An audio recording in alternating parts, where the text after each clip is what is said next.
In today's class, I will talk about Gandhi's Hind Swaraj. आज की class में हम गांधी के हिंद स्वराज को लेकर के बात करेंगे।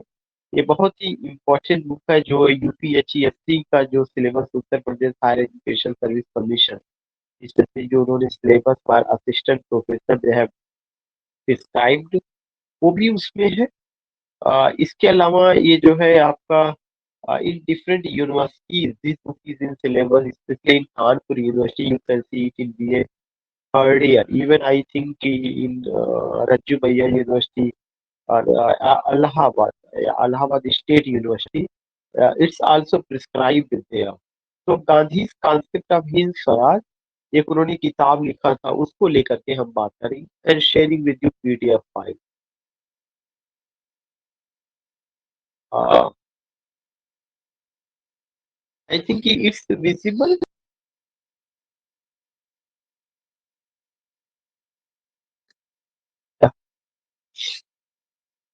सो हियर यू सी कि जो गांधी का हिंद स्वराज है Hind Swaraj or Indian home rule Gandhi का अगर हम हिंद स्वराज की बात करें या if I talk about Indian home rule it's a book written by Mohandas Karamchand Gandhi in 1909 तो वी ऑलरेडी नो कि Hind Swaraj is the book written by Mohandas Karamchand Gandhi but what is the date that is 1909 in it he expresses his views on Swaraj इस किताब में उन्होंने जिन चीजों को लेके बात किया है वो कौन सा है concept of swaraj modern civilization mechanization all these things you find and the important information is that कि the book was banned in 1910 जो बुक था इसको बैन कर दिया गया था कब बैन किया गया था 1910 में किसके द्वारा बैन कर दिया गया था by the British government in India as a CDTS text और ये चार्ज लगाया गया था कि यह टेक्स्ट ऐसा है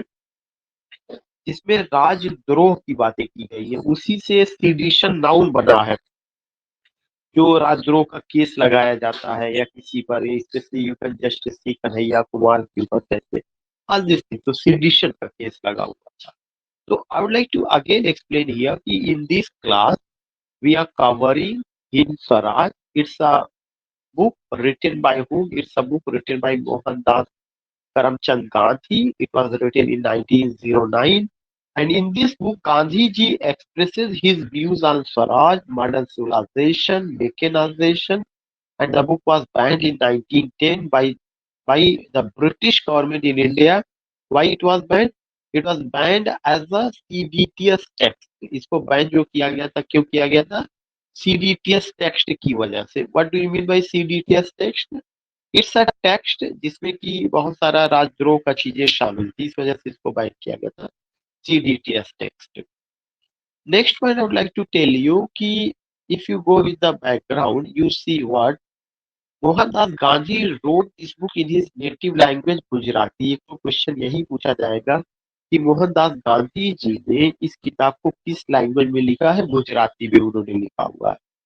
सेकेंड इंपॉर्टेंट पॉइंट कब उन्होंने लिखा था when he was travelling from London to South Africa when he was travelling from London to South Africa जब वो जो है लंदन से साउथ अफ्रीका की यात्रा पर थे तब उन्होंने इस बुक को लिखा हुआ था और कौन सा बोर्ड था SS किल्डोनर कैसल उन्होंने जो लिखा था SS किल्डोनर कैसल में इसको फ्रेंच में भी ट्रांसलेट किया गया था तो again I want to know कि Gandhi ji wrote this book which year Gandhi ji ने इस किताब को कब लिखा था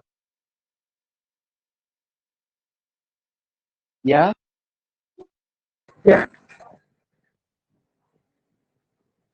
1909 में 1909 it was 1909. banned it was banned which year 1909.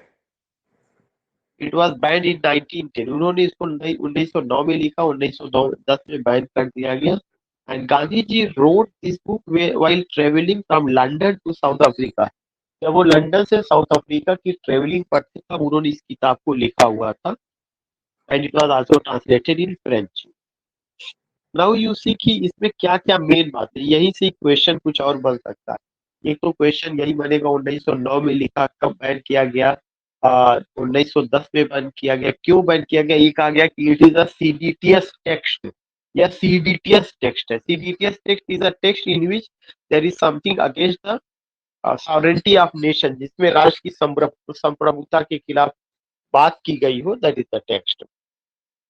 Now you find your key argument क्या क्या है। Gandhi is Hind Swaraj takes the form of a dialogue. Gandhi का जो हिंद स्वराज है ये एक तरह से डायलॉग के फॉर्म में, किसके फॉर्म में? डायलॉग के फॉर्म में।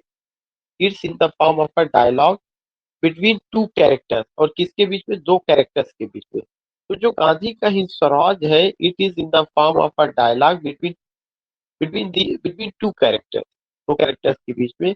और वो दोनों कैरेक्टर्स कौन कौन से हैं? The reader and the editor. Reader और उसके लिखने वाले, एक तरह से डायलॉग के रूप में। The reader is specifically identified by the historian S R Mehta. जो इसके रीडर है वो कौन है? एस आर मेहता है। And doctor Pranjivan Mehta. There are the two historians say that कि इसमें रीडर का नाम तो नहीं लिया गया है, लेकिन जो रीडर है द हिस्टोरियन से दैट कि there are Mehrotra and doctor Pranjivan Mehta. तो पहले जो आपके रीडर है उनका क्या नाम है? S R Mehrotra. This question can be asked, एक क्वेश्चन पूछा जा सकता है। इससे you have to note down कि जो सबसे पहले आपके उनके रीडर है उनका क्या नाम है? S R Mehrotra. जो दूसरे रीडर उनका नाम है doctor Pranjivan Mehta. Essentially serves as the typical Indian countryman whom Gandhi would have been addressing with his Swaraj. और ऐसा कहा जाता है कि वह एक टिपिकल इंडियन कंट्रीमैन है। भारत देश के गांव को प्रेजेंट करने वाले जो आदमी होते हैं उनको उन्होंने उनका अक्स या उनको यहाँ पे प्रेजेंट किया गया, जिसको गांधी एड्रेस करते हैं किसमें? हिंद स्वराज में। तो जो आपका एडिटर है वो गांधी जी हो गए, और जो रीडर हो गए कौन हो गए? दो लोग हो गए, S R Mehrotra and doctor Pranjivan Mehta. The reader voices the common beliefs and arguments of the time concerning Indian independence। इसमें जो है इंडियन इंडिपेंडेंस को लेकर के बात की गई, भारत की स्वतंत्रता को लेकर के। Gandhi the editor explains why those arguments are flawed and interject his own argument। Gandhi जो है, जो कि किस रूप में आए हुए? एडिटर के रूप में आए हुए। Explains why those arguments are flaw, कि आखिर जो ये आर्गुमेंट चल रहा है उसमें क्या कमजोरी है? फ्लॉ माने weak point. And interject his own argument, और वे अपना आर्गुमेंट देते हैं। As the editor, Gandhi puts it, it is my duty patiently to try to remove your prejudice। ये चीज बिल्कुल जो है लर्न कर लीजिएगा। गांधी जी कहते हैं कि इट इज माई ड्यूटी, ये मेरा कर्तव्य है, पेशेंटली कि धैर्य पूर्वक, to try to remove your prejudice, जो आपके अंदर जो तमाम पूर्वग्रह है, जो संशय है, या एक तरह का जो गलत ख्याल है उसको दूर करना, ये हमारा कर्तव्य है। कौन कह रहे? गांधी जी कह रहे। But Gandhi ji is how? Gandhi ji is as editor. Gandhi ji is as editor in the book. And Gandhi ji is addressing whom? Gandhi ji is addressing the two readers, S.R. Mehrotra and Dr. Prajeevan Mehta। These two are the what? These two are the reader, and these are the typical Indian countrymen। तो गांधी जी ने उनसे कहा कि it is my duty patiently to try to remove your prejudice. In the dialogue that follows, Gandhi outlines the four themes that structure his argument। Gandhi ji ने तीन चार point इसमें बात किया हुआ है। उन्होंने सबसे पहला पॉइंट क्या कहा? First, Gandhi argues that home rule is self rule.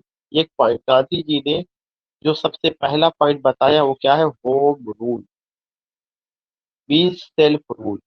अगर कोई जो है कहता है कि होम रूल क्या है, तो होम रूल का मतलब होता है स्वशासन। हम इंडियन है, इंडिया हमारा कंट्री है, हमारा नेशन है, तो यहाँ पे शासन किसका होना चाहिए? हमारा होना चाहिए। यही कॉन्सेप्ट गांधी ने दिया, और एक चीज क्या कहा जाता है? Home rule. Home rule is self rule. He argues that it is not enough for the British to leave only for Indians to adopt a British styled society. आगे उन्होंने एक अच्छी बात कही है और उन्होंने क्या बात कही हुई है? He argues that उन्होंने इस चीज को कहा it is not enough, यह पर्याप्त नहीं है for the ब्रिटिश के लिए to leave only for Indians कि to leave only for Indians कि इंडियन को ऐसे ही छोड़ दिया जाए to adopt a British style society. ये एक दूसरा उन्होंने बात कही कि Indian must not adopt British style society. जो भारतीय है वो जो ब्रिटिश का जो स्टाइल है, चाहे वो रूलिंग का हो, चाहे कल्चर को हो या कोई भी चीज हो, ये जरूरी नहीं कि उसको एडॉप्ट करे। तो एक बात उन्होंने क्या कहा, home rule means self rule. Second point उन्होंने कहा कि भारतीयों को इस तरह से नहीं छोड़ दिया जाना चाहिए कि वो पाश्चात्य संस्कृति को अपना ले या ब्रिटिशर के जो रूल करने के तरीके उस शैली को अपना ले, बल्कि भारत के लोगों को जो भारतीयता है, जो भारतीय ताना बाना है, जो भारतीय कल्चर है, भारतीय संस्कृति है, इंडियन एथॉस है, इंडियन सेंसिबिलिटी है और इंडिया का जो रूल करने का तरीका है, जो शासन करने का तरीका है, वो आना चाहिए उसमें। As he puts it, some want English rule without the Englishman। कह रहे हैं कि कुछ लोग ऐसे हैं जो कहते हैं कि भारत में अंग्रेजी शासन हो लेकिन अंग्रेज ना हो। इसलिए उन्होंने लिखा कि some want English rule without the Englishman। That is to say they would make India English। कह रहे कि इसमें कहा जा सकता है वे भारत को एक इंग्लिश नेशन के रूप में बनाना चाहते हैं, लेकिन वे जो है यहाँ पे इंग्लिश मैन नहीं देखना चाहते। And when it becomes English it will be called not Hindustan but इंग्लिशतान। और उन्होंने एक बहुत अच्छी बात कही कि जिस दिन भारत जो है क्या हो जाएगा, भारत में अंग्रेजी कल्चर पर या पाश्चात्य कल्चर पर आधारित शासन होगा, तो इसको लोग हिंदुस्तान नहीं कहेंगे बल्कि इंग्लिशतान कहेंगे। This is not the Swaraj I want, और इस तरह का स्वराज मैं नहीं चाहता हूँ। So very clearly या candidly Gandhi presents his views कि home rule is self rule. Home rule का मतलब स्वराज एंड स्वराज का मतलब व्हाट की he says that India is the nation of the Indians and India should not be leave. India should not be leave for what? To leave only for what Indians to adopt a British style society. India should not adopt British style society. They have their own culture. They have their own you can say they have their own constitution. They must have their own constitution. They must have their own rules norms and how they have to rule all these things. लेकिन दूसरी तरफ उन्होंने ये कहा कि कुछ लोग ऐसे हैं जो ये चाहते हैं कि भारत में क्या हो, भारत में जो है इंग्लिश रूल हो लेकिन इंग्लिश मैन ना हो। तो गांधी जी ने कहा एक समय ऐसा आएगा कि अगर इस तरह का रूल होगा तो लोग इसको हिंदुस्तान नहीं इंग्लिशस्तान कहेंगे, और इस तरह का हिंदुस्तान मैं नहीं चाहता हूँ। सेकेंड पॉइंट उन्होंने कहा, Gandhi also argues that Indian independence is only possible through passive resistance. ये एक बहुत इंपॉर्टेंट पॉइंट का है। उन्होंने कहा भारत में स्वतंत्रता तभी मिल सकती है जब हम पैसिव रेजिस्टेंस करें। What is passive resistance? Satyagraha. ऐसा नहीं कि अगर ब्रिटिशर हमारे ऊपर हमला कर रहे हैं, मार रहे हैं, तो हम उनके ऊपर भी हमला करें या मारे। नोट नॉट ऐसा। उन्होंने कहा पैसिव रेजिस्टेंस की जरूरत है। In fact more than denouncing violence. उन्होंने कहा हमें हिंसा को बढ़ावा नहीं देना चाहिए, वो हिंसा के अगेंस्ट में थे। More than denouncing violence, Gandhi argues that it is counterproductive. अगर आप हिंसा का जवाब देंगे तो हिंसा बढ़ेगी। उन्होंने कहा काउंटर प्रोडक्टिव है। इसीलिए आगे वो लिखते हैं, instead he believe the force of love and pity is infinitely greater than the force of arm. ये भी लाइन याद कर लीजिएगा। The force of love and pity is infinitely greater than the force of arm. उन्होंने कहा कि जो प्यार और जो दया है, इसका जो प्यार और जो दया है वो किसी भी ताकत या किसी भी शस्त्र या किसी भी आर्मी से ज्यादा ताकतवर है। तो if you want to win anything, if you want to make India an independent nation, if you want to defeat Britisher, you must defeat them through love and pity. अगर आपको ब्रिटिशर को पराजित करना है, अगर आपको ब्रिटिशर को किनारे करना है, तो उनको लव और पीटी के माध्यम से आप क्या करिए, उनको डिफीट करिए। ये उन्होंने कहा। तो the force of love and pity is infinitely greater than the force of arms. There is the harm in the exercise of brute force, never in that pity. कह रहे हैं कि अगर कोई आदमी जो है ऐसी चीज की एक्सरसाइज करता है जो ब्रूट फोर्स है, अगर ताकत का इस्तेमाल करता है, ताकत के बल पर किसी को रोकता है, तो वह हार्मफुल है। लेकिन कोई अगर किसी को दया दिखाता है, माफ कर देता है या दया के माध्यम से कोई चीज रोकता है, तो वह हार्मफुल नहीं है। तो ये गांधी का जो बहुत बेसिक ख्याल है, बहुत बेसिक दर्शन है, उसको किसके माध्यम से जाना जाता है? पैसिव रेजिस्टेंस के नाम से जाना जाता है। सत्याग्रह की बात होती है, ट्रुथ की बात करते हैं, नॉन वायलेंस की बात करते हैं, लव की बात करते हैं, पिटी की बात करते हैं, और वो कहते हैं कि डिनाउंसिंग वायलेंस, हमें जो है वायलेंस को डिनाउंस करना चाहिए, वायलेंस को कभी सपोर्ट नहीं करना चाहिए, क्योंकि वायलेंस जो है वायलेंस को बढ़ाता है। और अगर वायलेंस को खत्म करना है तो हमें किसका सहारा लेना चाहिए? पिटी और लव का। Now the third point, to exert passive resistance, Gandhi reasoned that स्वदेशी be exercised by India. उन्होंने कहा कि स्वदेशी, एंड व्हाट इज स्वदेशी? Self reliance. जो भारत का जो प्रोडक्शन है, जो भारत की बनी हुई चीजें हैं, उसको अपनाई जाए, meaning the refusal of all trade and dealing with the British. और जो ब्रिटिश है उनसे जिस भी तरह का ट्रेड है और जो डीलिंग्स है, वो उससे को खत्म किया जाए। तो जो पैसिव रेजिस्टेंस है उसका एक हिस्सा स्वदेशी भी था। और अगर आप देखिएगा कि स्वदेशी आंदोलन, असहयोग आंदोलन, ये सब गांधी की देन थी, जो हिस्ट्री के पेजेस में, specially in 20th century India में जब आप उसको पढ़ते हैं, देखते हैं, तो यू फाइंड कि ये सारा कॉन्सेप्ट गांधी जी का था, जो एक मूवमेंट की शक्ल में अख्तियार करता चलता है। तो यू फाइंड कि उन्होंने एक और बात कही कि स्वदेशी चीजों को जो है क्या किया जाए, अपनाया जाए, और ऑल ट्रेड और डीलिंग्स को ब्रिटिशर से खत्म किया जाए।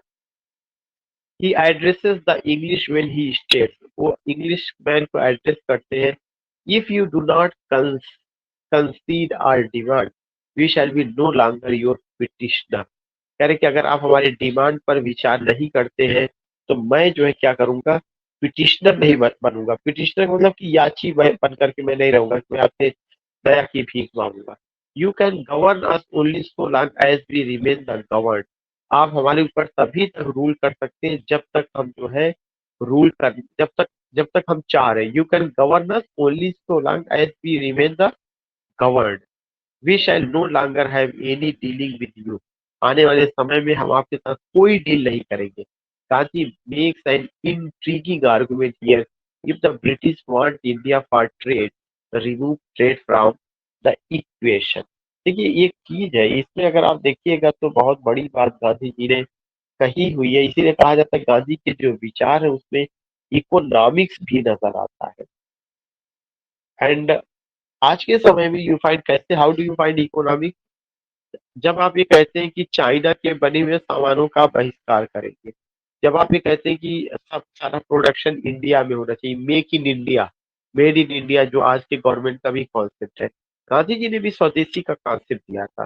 गांधी जी ने भी ये कहा था कि जो है ब्रिटिशर को से हमें अपने सारे संबंध तोड़ना चाहिए, भारत की बनी हुई चीजों का यूज करना चाहिए। इससे उसको आर्थिक क्षति होगी। और किसी भी राष्ट्र को अगर बर्बाद करना है, तो ऐसा जरूरी नहीं कि उसके ऊपर आप अटैक करिए, आर्मी फोर्सेस का यूज करिए। अगर आप उसको इकोनॉमिक रूप से क्षति पहुंचाते, कल्चर के पॉइंट ऑफ व्यू से क्षति पहुंचाते, तो ये सबसे बड़ा नुकसान होता है। ये चीज आपने कहाँ पे पढ़ा होगा? द स्पेक्टेटर क्लब में। द स्पेक्टेटर क्लब में कैप्टन सेंट्री एक रहे हैं। कैप्टन सेंट्री, अगर याद होगा तो, या sir Andy, sorry, sir Andy Freeport थे, not captain sentry. Perhaps sir Randis report है, और सर रैंडिस रिपोर्ट ने कहा था कि if you want to win the nation, don't use army forces, just आप वहां पे क्या करिए कि ट्रेड का, कॉमर्स का, बिजनेस को इस्टेब्लिश करिए, कल्चर को चेंज कर दीजिए, वो नेशन कई सौ सालों तक आपका हो जाएगा। तो this things you find there. Gandhi makes an intriguing argument. यहाँ पे उन्होंने स्वदेशी की बात की, और ये उन्होंने कहा कि जो है we have to break all the relation with the Britishers, specially the economic relation. फिर उसके बाद उन्होंने चौथा पॉइंट कहा कि finally Gandhi argues that India will never be free unless it rejects western civilisation. Bharat तब तक स्वतंत्र नहीं हो सकता है जब तक कि वेस्टर्न सिविलाइजेशन को वह त्याग नहीं देता। अगर वह वेस्टर्न सिविलाइजेशन को अपनाएगा तो वह स्वतंत्र नहीं हो सकता है। In the next he is deeply critical of western civilisation. कह रहे वो वेस्टर्न सिविलाइजेशन को लेके काफी कॉन्शियस थे, claiming India is being ground down. जो इंडिया है वो क्या है? India is being ground down not under the English heel but under that of modern civilisation. India को सबसे ज्यादा जो अगर नुकसान पहुंच रहा है तो वह आधुनिक सभ्यता, जो पाश्चात्य सभ्यता जिसको वह अपना रहा है, उससे। He speaks about civilisation not just in relation to India. दो जब भी वो सिविलाइजेशन की बात करते थे और भारत के संदर्भ में ही नहीं बात करते। आगे उन्होंने लिखा he argues that western civilisation is such that one has only to be patient and it will be a self destroy. कह रहे कि वेस्टर्न सिविलाइजेशन एक ऐसी सिविलाइजेशन है कि आदमी धैर्य रखे और देखेगा कि यह खुद ब खुद खत्म होने वाली सभ्यता है। It is a profound repudiation. Not only is western civilisation unhealthy for India, जो वेस्टर्न सिविलाइजेशन है यह अनहेल्दी है किसके लिए? इंडिया के लिए। But western civilisation is by उस ओन वर्च्यू अनहेल्दी, बल्कि यह जो है खुद से भी खतरनाक है। वेस्टर्न सिविलाइजेशन केवल इंडिया के लिए ही नहीं खतरनाक है, बल्कि और चीजों के लिए भी खतरनाक है। फिर उसके बाद है कि the Gujarati translation of Hind Swaraj was band. जो गुजराती ट्रांसलेशन था हिंद स्वराज का, उसको बैन कर दिया गया था on its publication in India. उसके बाद in September 1938 the philosophical magazine the Aryan Path, एक फिलोसफिकल मैगजीन थी जिसका नाम था the Aryan path, published a symposium on Hind Swaraj, जिसने हिंद स्वराज पर एक सिंपोजियम निकाला। The contributors were several noted writers, Frederick Soddy, Claude Houghton, G T H Polly, C Deltic, जो भी है, मिलिटन, अरे मिडिल्टन मरे तक भी लिखे। मिडिल्टन मरे बहुत बड़े क्रिटिक है। जेडी वेस्टफोर्ड, ह्यूज, और क्या क्या, Gerald Heard and Irene Rathbone. Their response to his Swaraj is very enthusiasm to respectful. ये इतना ज्यादा इंपॉर्टेंट नहीं, लेकिन ये इंपॉर्टेंट है कि सितंबर 38 में हिज स्वराज पर एक फिलोसफिकल मैगजीन निकली। The philosophical magazine the Aryan Path ने एक सिंपोजियम पब्लिश किया हुआ था, जिसमें बहुत सारे लोगों ने कंट्रीब्यूशन दिया। उसका जो गुजराती ट्रांसलेशन था वो बैन कर दिया गया था। और गांधी जी ने इसमें चार चीजों को, वेस्टर्न सिविलाइजेशन की आलोचना किया हुआ है, पैसिव रेजिस्टेंस की बात की है, स्वदेशी की उन्होंने बात किया हुआ है। बस ये दो तीन पॉइंट आपको ध्यान में रखना है कि पैसिव रेजिस्टेंस जिसमें ट्रूथ की बात, नॉन वायलेंस की बात, और don't use force but win any nation through love and pity, ये सब उन्होंने बात किया है। स्वदेशी की बात की है, वेस्टर्न सिविलाइजेशन का आलोचना किया हुआ है।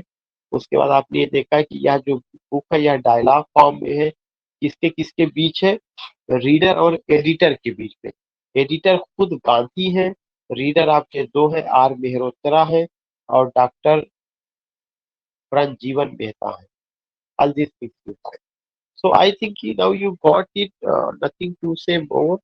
और इसको आप एक बार लेक्चर सुन लीजिएगा या रिपीट कर लीजिएगा। Now if you want to say anything you can say, आपको कहना, कोई सजेशन हो।